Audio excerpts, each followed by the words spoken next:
Hi everyone, welcome to another episode of Sunday Speaks. I, as always, am Cheyenne Severin, and today I'm here with.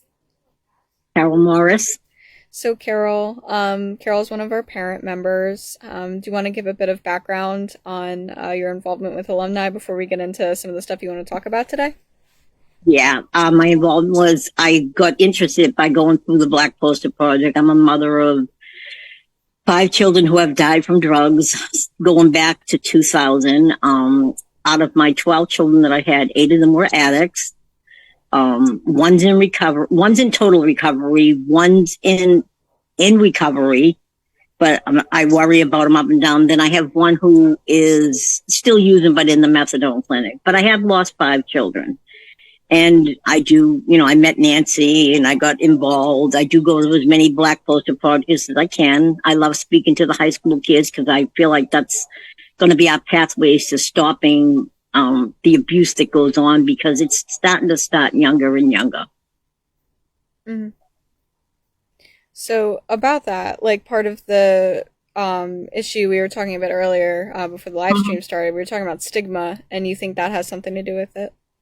Well, I think that stigma hasn't changed. So I've been dealing with drugs with my children for 40 years. Mm-hmm. All right. When it wasn't even talked about. The first one started when he was 16. He died when he was 32. So it's been about 40 years. It's only gotten I'd say in the last 10 years that it's really gotten to the point where it's really bad and out in the open. Okay. Mm-hmm. But I don't see the stigma changing. I don't see people's attitudes changing towards people who really try to get clean, who go to the methadone clinic, who do the Sublocade, who go to the sober houses. People still have this attitude towards them like they're just like non-existent people. So I don't see it changing. And that really bothers me because the death numbers are going up every year. The drugs are getting more deadly every year. How do we stop this? Mm-hmm. So you said that there was like mistreatment in the clinics even, is what you were telling me. All right. So I live in Massachusetts. So when I'm only going by the clinic where my daughter goes, and I've had to go in with my daughter a couple of times, to help her walk because she had a hospitalization. And what I observed was how they treat the clients. Even at the methadone clinic, I would have expected some compassion, but I don't see that. Mm-hmm. Like people are going up, you stand in line, you go up, they have 2 or 3 windows, you go up to the window, and clearly someone that just went in the clinic, when they first go in, they only get a low dose, like 30. And every day they can go up 5 or 10, whatever their policy is. And in order to do that, they ask you questions, but they ask it out loud in front of everyone. They're like telling your health history, which actually is totally against the law to discuss someone's health history out in the open in front of everyone. But they do it. And if someone complains about it, they just say, well, then leave if you don't like what we do. I mean, that's poor attitude. Mm-hmm. That's really poor attitude. Although on the horizon, and I read this in the National Institute of Health last year, there's a pharmaceutical company in Watertown, Massachusetts. It's called Lindra. And they're actually working on a once-a-week methadone pill, which I think could be a great, savior, because you would just go to the pharmacy to get it. Yeah.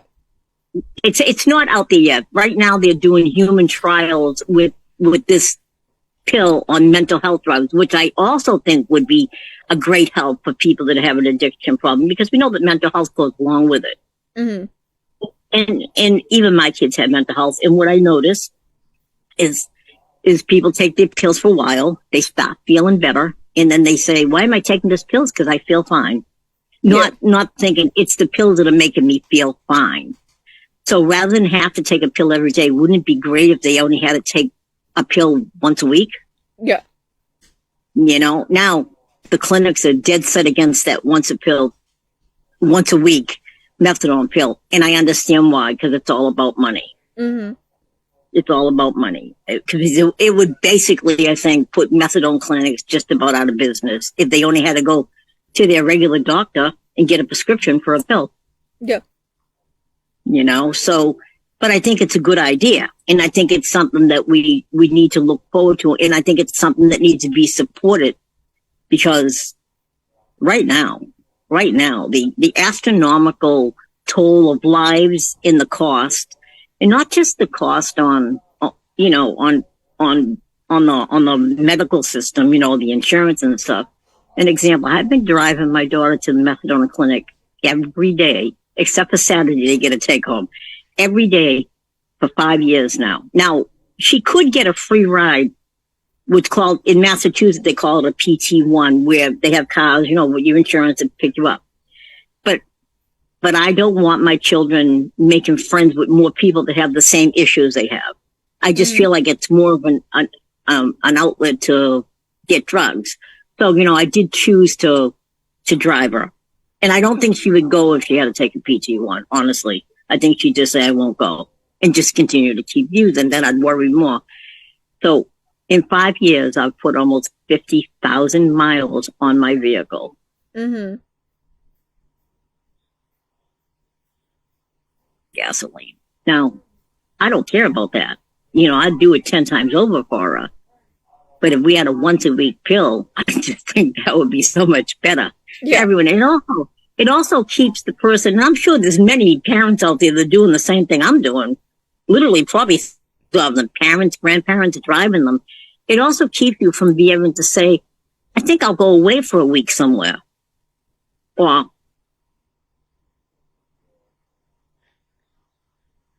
to the clinic. Mm. So, and it's like a 4 or 5 hour ride, you know, each way for me. And I do it. But I just think that things haven't changed. Things are not moving along. And I think things need to move faster. And I think we just need more support from people who think they are not affected by it. Because honestly, I don't believe there's too many people out there that somehow haven't been affected by someone that uses drugs, whether it's a friend's child, a friend, a cousin, a child, a grandchild. I think way more people are affected, but I also think that a lot of those people feel embarrassed by it because of the stigma associated with it. Yeah, definitely. So how do we change that? I'm befuddled. You know, I'm looking forward to seeing that pill go into human trials. I keep checking their website and reading and see where they're at. Mm-hmm. But right now they're just doing human trials with the mental health. And they're also, when they're going to do it, they're not going to use what we use here, the methadone we use here. They're going to use the kind of methadone they use in Europe. So I guess it's something different than what we use. I guess what we use here is something called methadose, really. And what they use in Europe, it's got another name to it. So I think maybe they're waiting on FDA approval to use that. Oh, that makes sense. And of course, we know that the FDA here takes years to approve stuff. It's not like in Europe. In Europe, they approve stuff like bing, boom. You know, it comes right off. Here, it takes years and years of trials and tests. And so it's been going on now for about 3 years. So I'm hoping that one of these days we're going to get better word like, yeah, let's do some human trials, because I'm signing my daughter right up. But also, I don't know if you all saw, down in Virginia at the Rockefeller Neuroscience Institute, I can't think of the doctor's name right now. He is using ultrasound on the brain to actually cure addiction, and he is doing human trials. All right. So it was on 60 Minutes. I'm going to say about 5 or 6 weeks ago. I can't think of the doctor's name, but it is in West Virginia, and it's the Rockefeller Neuroscience Institute. He had a person who had been on drugs for 27. He actually did two things. He first invented when people have Parkinson's, they implant some kind of wire in the head. And so he decided to do that with drug addiction too. So he had one person there, he had done that too. But then he wanted to find a way without having to be invasive, without having to actually do neurosurgery, without having to actually go into the brain.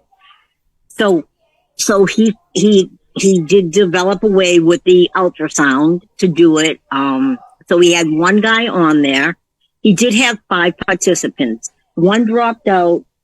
One relapsed, wasn't interested. But this one guy was on there. He said he'd been a drug addicted for 27 years.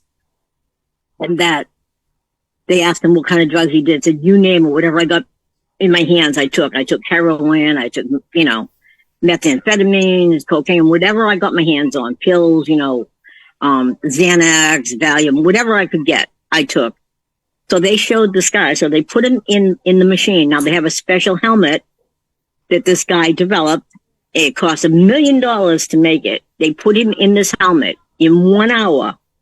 So what they did was once they put him in, they started showing him pictures of drugs and needles and paraphernalia. And you could see the man's like legs and hands starting to shake, getting the urge. Then they started the ultrasound treatment and you saw it slowly stop down. You only need 1 treatment. You don't need more than 1. Mm. When the guy got up off the ultrasound table, and they asked him probably like a month or 6 weeks later, they brought him back in and he hadn't done anything. 6 months later, I think it was, he said he did try a pill once, but then he stopped. I'm thinking that would be a great way to get rid of drug addiction. Wouldn't that be just marvelous? This man is now doing more human trials, mm-hmm. and I think he has 45 participants now. I haven't followed up since, but I will. And I just see that as a good way to get people off drugs and into recovery. But so here's the problem. Once we get them off the drugs and we get them into recovery, now we got housing crises, we have, homelessness, we have jobs, we all know what people do when they do drugs, whatever it takes to get the drugs. So if they have a criminal record, which probably 90% of them do, most parents don't report their kids for robbing them. I know I never did mine. Mm-hmm. And let me tell you, they probably stole like over $250,000 from me. Yeah. Okay. And I never had them arrested. Okay. But when they grab the money box off the store or they rob the store or they rob the bank, they do. I've had 2 that robbed banks and went to jail for it. Yeah. So that follows you forever until so many years go by. So it's just a great big, jumble, like a ball of jumble mess. We can't do one without doing the other. But if we do one, they don't want to help them with the other.